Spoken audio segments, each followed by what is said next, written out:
So, here we go. This video is going to be a bit different. It is a tutorial, and I'm going to be going over kind of how I'm thinking when I'm making a box. To an extension, it's going to be about how I'm making an adventure in general, but primarily just a single box.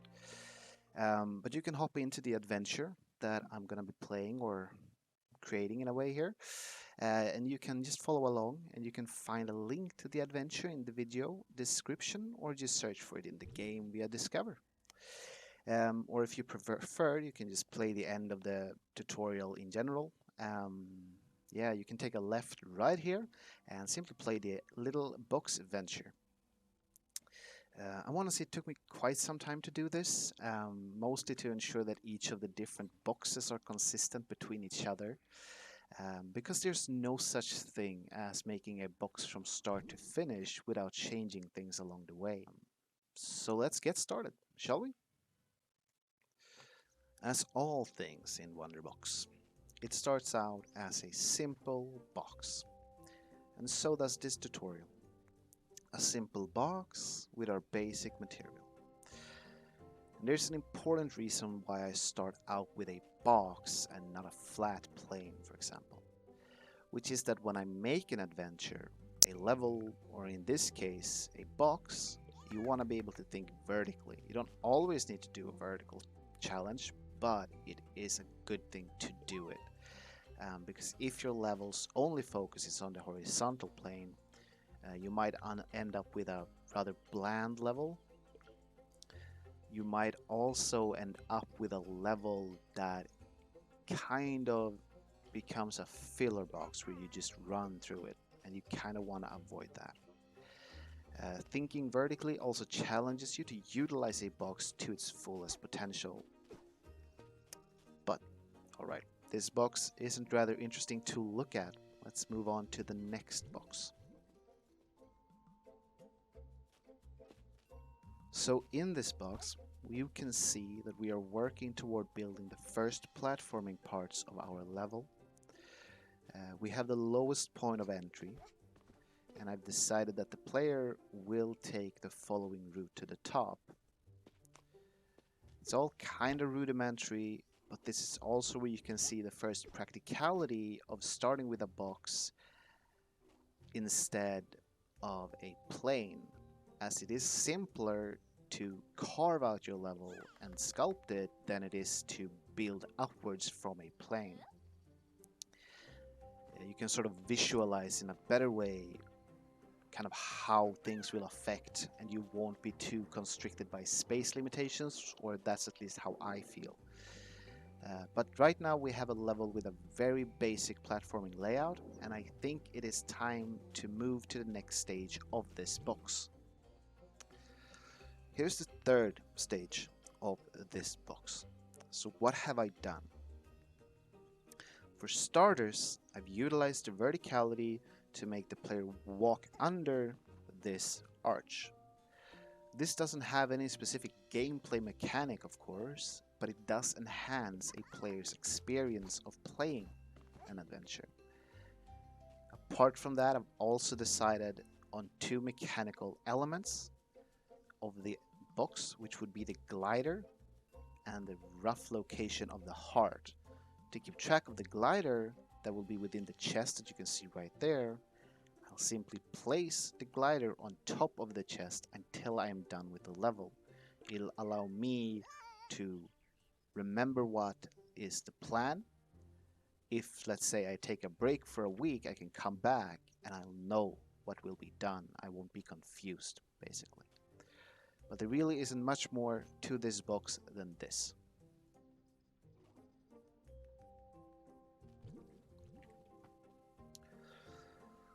Now, this is box 4, and this box features a few changes.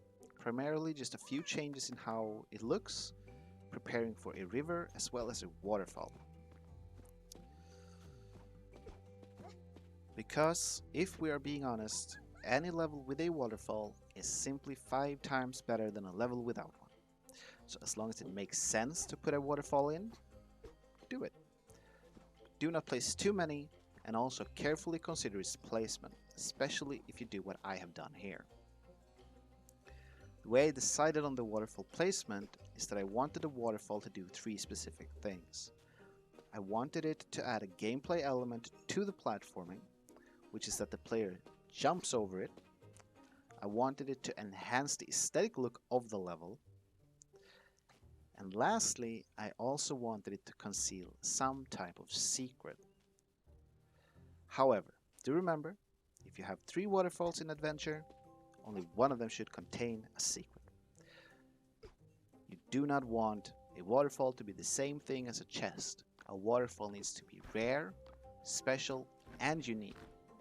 Those are kind of the same thing, but it hits home the point. It needs to simply be an exciting surprise for any player who finds something behind a waterfall. As you can see, I did also carve out a river above the waterfall, and a river is like a waterfall. It kind of just makes the level more interesting. Doesn't hold all the potentials for secret holding and gameplay implementations, but it is interesting to have. Lastly, for this box, I did create a bit of depth to where we have the chest. Yes, let's move on to the next box.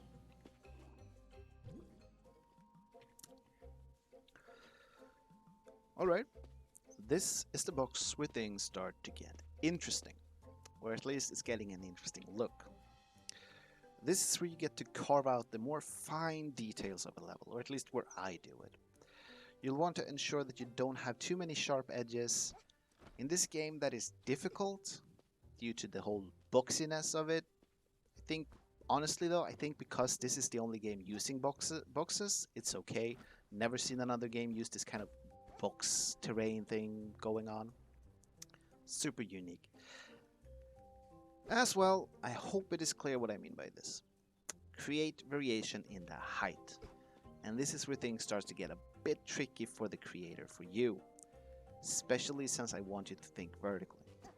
As you can see here, for example, when changing the heights, I've now accidentally created an opening for players to circumvent the arch. This is something we obviously want to avoid, especially since this adventure is just a single box. We want the player to take our planned course. So in order to prevent this specific problem, you could, for example, place a tree on this block right here. I don't think that's what I did in the end of this, as I wait to place trees down. But it is by no means a bad thing to place trees as you're designing the level. In many ways, it might even make it easier to prevent issues like this. In this tutorial, I do place trees later, which led me to change certain mechanical elements down the line. One of those elements would be this disappearing block right here. The thought process in my mind being that placing this block was the... Sorry, I completely lost track there.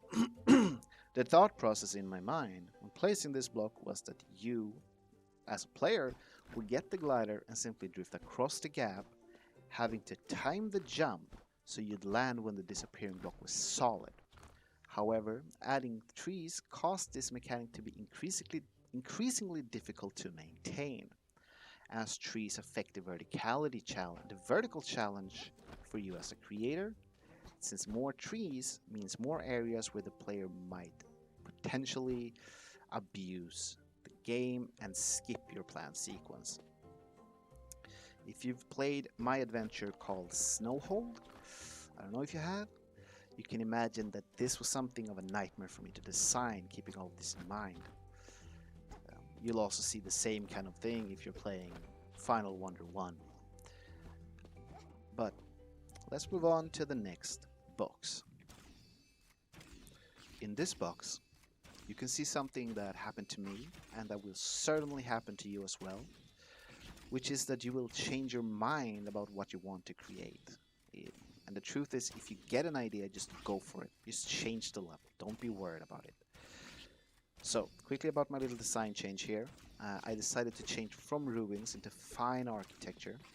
And I decided to add an extra level of verticality with the tower here. As it stands, the player will now spawn into an area where some unique architecture will be above them, instead of simply being greeted by a cliff wall. Atop the new tower, the player will find a chest that contains the egg key that unlocks the chest containing the glider. Now, I will show you how to time these disappearing blocks. So, depending on the situation, I will here show you two very simple techniques for accomplishing this timed effect. The first is the grub timer. This is in my opinion the most useful one, as the grub, in contrast to the arrow trap, can have different time intervals. However, the grub does have two issues. The most common one being that it prevents any monster chest from opening, as the player most of the time can't kill it. The second issue being that the grub might die if you're having a summoner present in the level, as the summoner's magic bolts pierces any object. So if you have a room with time blocks that contains the summoner, I recommend using the arrow trap or really making sure that the grub will ever be hit by one of these missiles. Sorry, grub. And I will quickly show you that the arrow technique does not have different speeds. So, now you will note that even though the distances between the desert arrow trap and the magic arrow trap is quite different. However, the blocks themselves are in sync.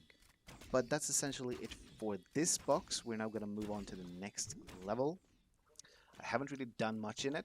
It's not a lot of changes. I primarily worked on the design, ensuring that you cannot skip the archway, as well as adding the water for the river and the waterfall. I've also added some rocks for texture. I've added a monster chest, and this monster chest contains the normal key that would allow you to open the door to the tower at the bottom. Opening the door allows you to get the egg key. And because I now have a monster chest, I can't use the grub timer for the block. So, just to show you, this is how the arrow trap looks right now. I've placed the arrow trap just next to the switch, and I've placed them 2 blocks in from the wall. This is on purpose, and you'll see why in the next box. So let's get going to the next box. I'll just get started by showing the situation of the arrow trap. As you can see, I've now placed a unique type of block here from the other blocks, that's hiding the mechanic from the player view. I've also ensured that if I want to change something about the arrow trap, I can do so quickly by just removing the unique texture. So if you ever see a straight line of a different style in one of my adventures, now you know why. It also helps to remember what you've done. Maybe you don't remember. If you play something unique, if you don't have some way to show it, now you do. Apart from that, I've created a style for the top tower. As you remember, it did used to be ruins, but it is now a nice looking tower.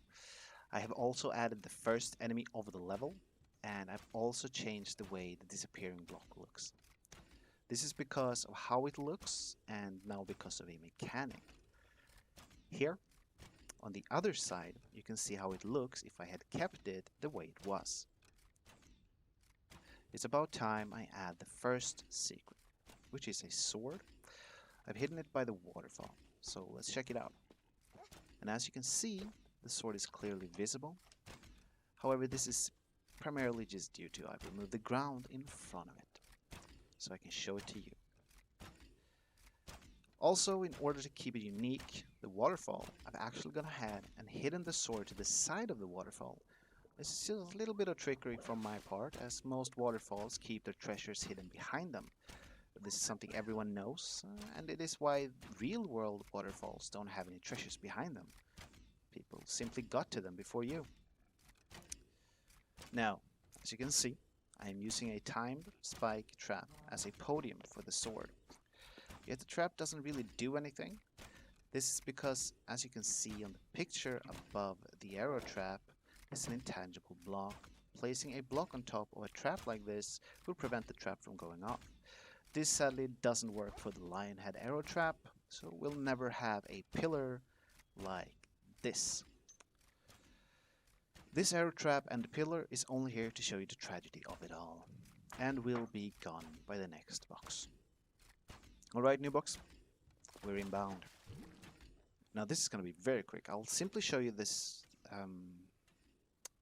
You know what? This box doesn't actually have any purpose. Sorry about that. Let's just keep going. All right. This box. This is where I finally add in the nature, the trees and the flowers. However, first we should talk about something very important. That is that it's not fun for a player when secrets are too well hidden. There needs to be some indication of a secret. And there are a multitude of ways to do this. The waterfall is a big one, but something I like to use is light, as it can really pull the player's attention to an area. I often don't want to show the actual light sources though.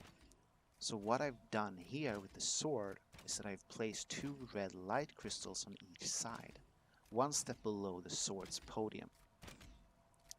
Then, even as I've placed a block on each of the light sources, the red light remains. However, as you know, there is an enemy in this box, so the player needs to have an offensive item, and this sword, it is far too secretive to be that, it needs to be something else. So I've placed a pickaxe for the player. As you can see, what I've done here is that I've done essentially the same thing. Although this light is green, it does serve the same purpose. And as it is an essential item, I have ensured it is very easy to spot. Yes, that's it for this box. Let's go to the next and final box before the end product. So, in this box, I made a rather important change, which is that you are now going to fight the goblin boss to get the Heart of Adventure. This means that the monster chest from earlier is a no-go. So, I changed the monster chest to a normal chest containing the golden key to the other tower. Besides this, I've mainly just added the atmosphere, and I have done one more thing to guide the player toward the objective.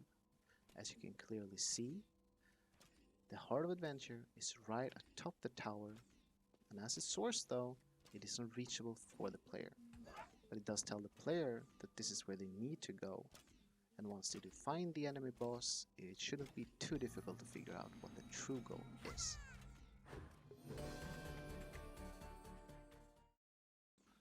In essence, what we've now accomplished is to create a very tiny box venture.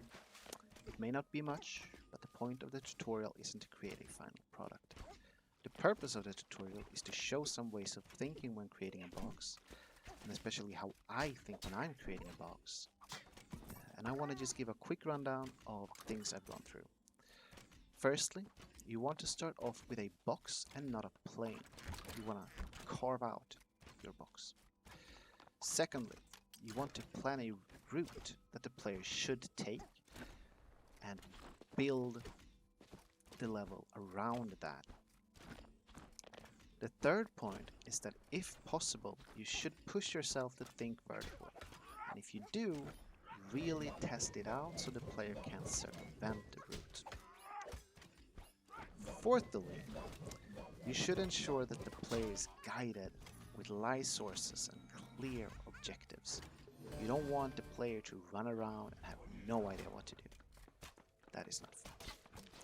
Fifth and final, ensure that no secret is impossible to find. Even though you'll know where it is, no one else is going to push themselves along the wall to find it.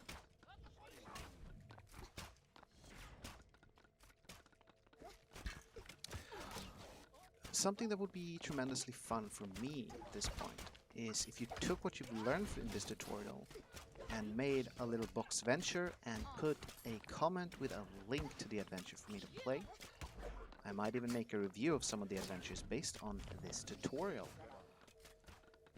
I really do hope that you enjoyed the tutorial. It was very fun to make, and I'm very happy that I finally got time to finish it up. It's been planned for a long time now, and the box itself has been ready for, honestly, 4 months at least. And if you're not already aware, I have to inform you that there is an official Discord server for Wonderbox. It is a truly great place, a great community. I personally join most official Discord servers for any game that I play, and it really helps out in general. Uh, and I must say that out of all the Discords, the Wonderbox one has, without a doubt, the best and most interactive communities out there. Do join the server via the link in the Discord and give me a wave. Yes, that is it for me this time. I really hope you subscribe, as it's essentially the only thing motivating me to release new content. Alright, goodbye for now.